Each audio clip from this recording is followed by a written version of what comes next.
Now I've travelled all the way to America,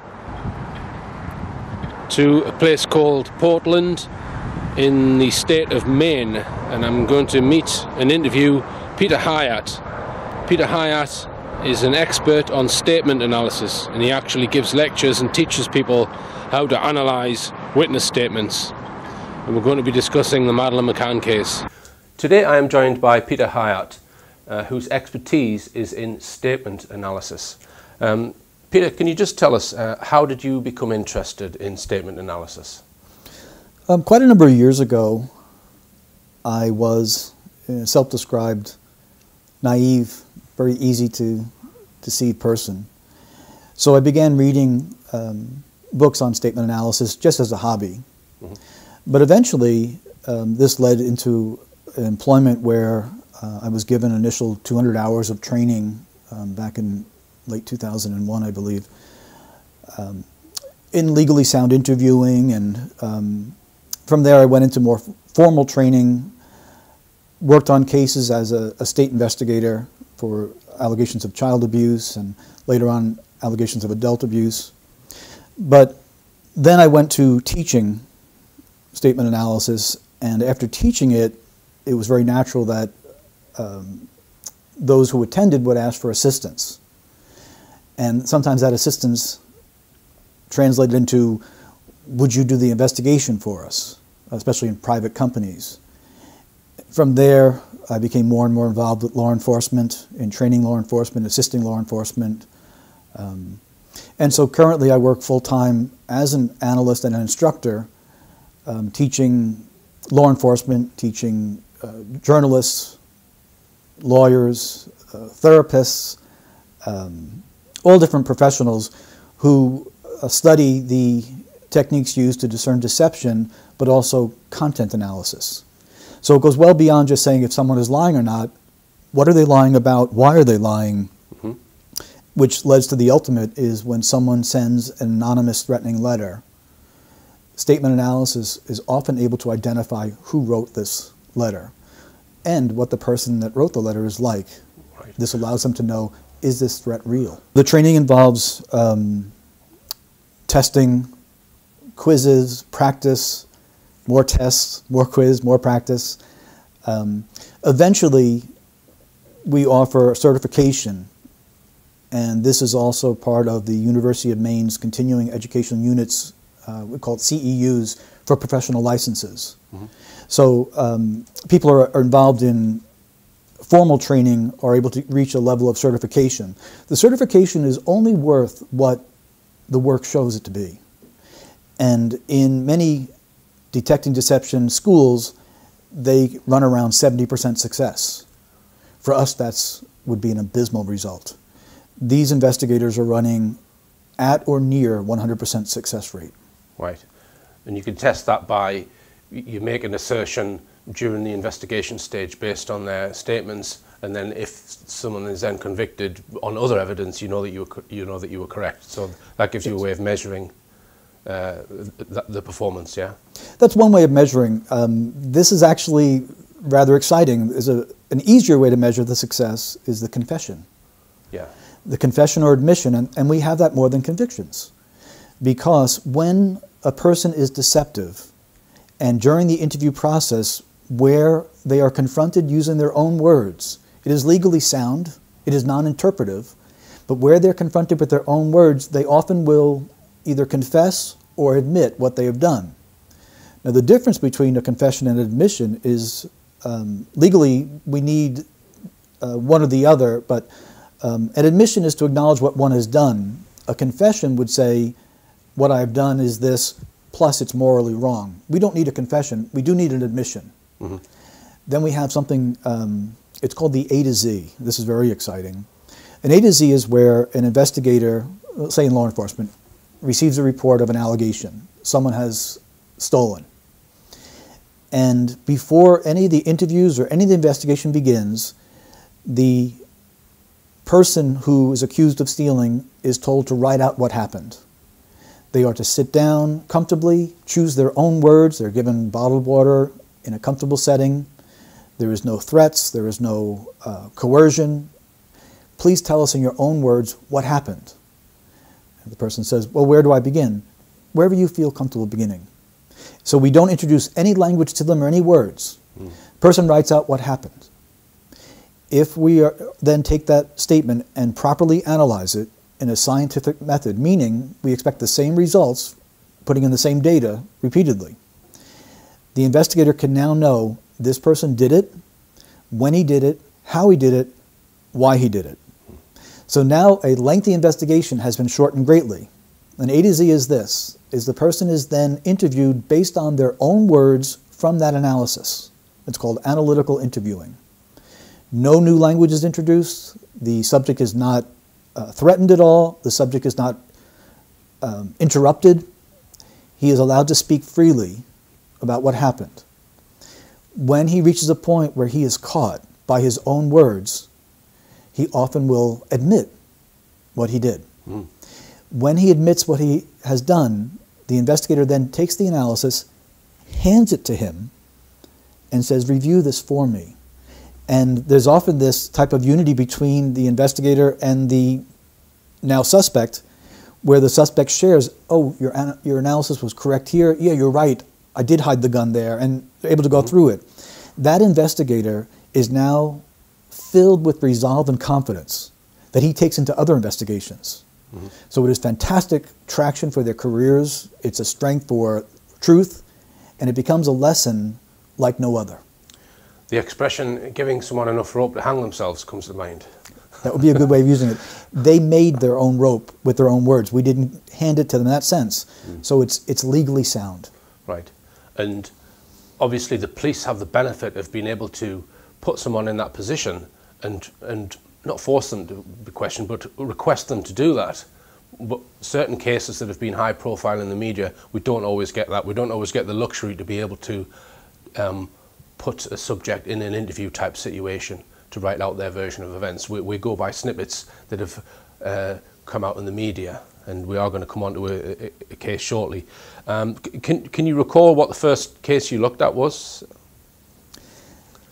The first case that I worked for someone else, I've had success on my own, but the first case that I actually worked for someone else came after an instruction where there had been a theft. And local police had investigated the theft, but what they determined was that the company had too many employees that could have done it. And therefore they just closed it as unsolved. And the company had sent employees for training. And they asked if I could review their work, and then they eventually asked, could you take over for us? So I had all the employees write out what they did during their shift. I came back and said, here's the one that stole it, here's when he stole it, here's how he stole it. They asked if I would conduct the interview. I did, and he confessed. Right, very good. And have you got a rough figure as to how many cases you've looked at? Hundreds. Hundreds. It would be hard to tell, because it's most cases, I should say, at this point in my life, most cases I'm just assisting investigators. They're the ones doing the work. They're the ones that, and many of them are so good that they'll send me their analysis. That's an important thing. A good analyst never stands on his or her own footing. We always ask someone to check our work. Always a second set of eyes, at least. And so we have many now in training that other law enforcement is asking them for help now because they're so good at it. Right. They're driven for justice. And is your work ever used in court or by other professionals? Well, it's used in court routinely. Statement analysis, like the polygraph, is not admissible as evidence. What happens is during even a cross-examination, the trained investigator is using statement analysis as he goes into testimony. So for instance, an example of this is a man who was accused of murder, took the stand in his own defense. And this is an example of how a prosecutor used the statement analysis to a successful conclusion. The man had been accused of killing a 13-year-old little girl out in the woods. He had claimed that he was alone in the woods. So, and when he took the stand in his own defense, the prosecutor asked, well, tell us what happened and what happened next. Those are the two most powerful questions that we have. What happened next? It allows them to choose whatever they want to choose, and this is an important point. The average person has a vocabulary of about 20,000 words. When you ask someone what happened, They must go into that vocabulary, decide what words to use out of the 20,000, where to order them, what verb tenses to use, what pronouns to use, where to place each word next to each other to communicate in less than a microsecond of time. That is a process that, when disrupted by deception, we catch. This man said he was alone. I was sitting down admiring the deciduous trees when we were losing daylight, so I got up, and the prosecutor said, "Excuse me, you said we were losing daylight?" The pronoun we is instinctive and intuitive. It meant he was not alone. The defense called for a recess. The next day they came back and attempted to explain away why the word we should mean I. The jury didn't buy it, and he was convicted. Mm-hmm. Okay. And do you purely look at written statements, or do you listen to audio, or do you watch video? D, all of the above. All of the above. Yeah, the training begins with only written statements, and that's really the most effective means of doing this. But what happens is, very naturally, it's called statement analysis, moves to a form of discourse analysis when someone becomes better and better over time. Their listening skills improve, and they're able to analyze as they're speaking. Okay, and I've got a list here of some areas that perhaps can indicate deception. Do you want to mention some of it, Peter, before we analyse the interview that we're going to look at? Sure. So hesitation? Well, we look at a disruption. Now, some people naturally will hesitate as they speak, so we look for a pattern. If someone is suddenly hesitating, we want to know why.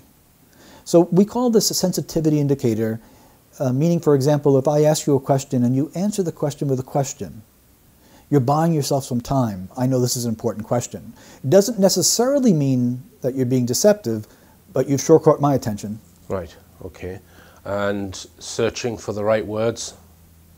Well, thoughtful people can do that, but when they are under certain contexts, like in a missing child case, we want to know what is the relationship between the missing child and the subject speaking. If it is a very close relationship, we generally don't see someone pausing or searching just for the right words. They don't care. All they care about is the missing child. And diverting, avoiding questions?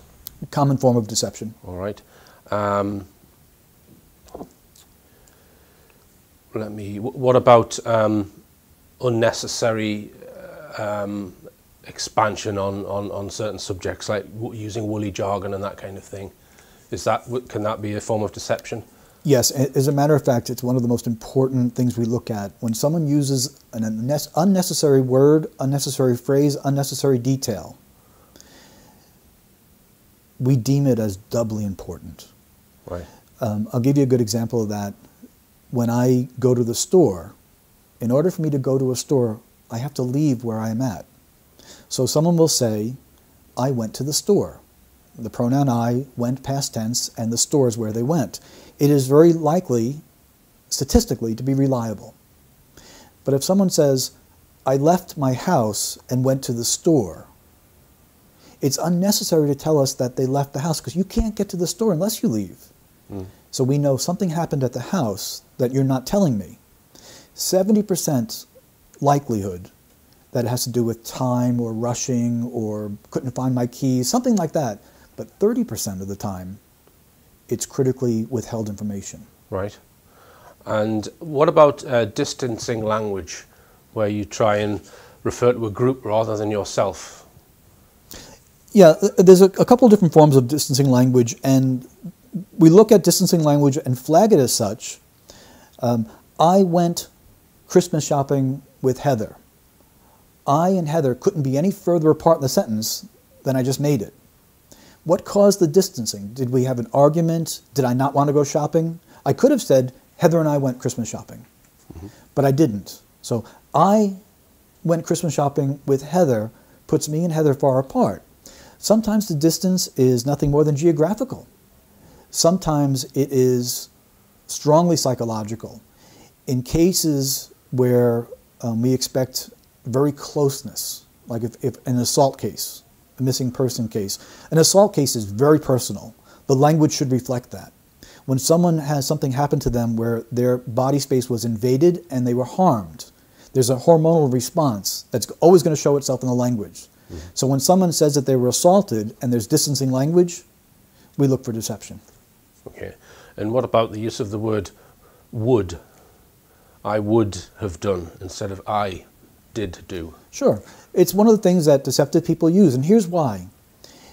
I said before that the average person has 20,000 words in their vocabulary. A more intelligent person might have 25, even 30,000 words. And when you ask them what happened, they must go into their memory, and when experiential memory speaks, it is very smooth and it goes in chronological order. A lie will disrupt that, and that causes internal stress. So people say, well, you know, sociopaths don't feel stressed when they're lying. That's not true. They feel very stressed when they're lying because they don't want to be caught. So to disrupt that process is very stressful, and those that are really good at lying will use a substitute of words. So one of the things they'll do, instead of saying,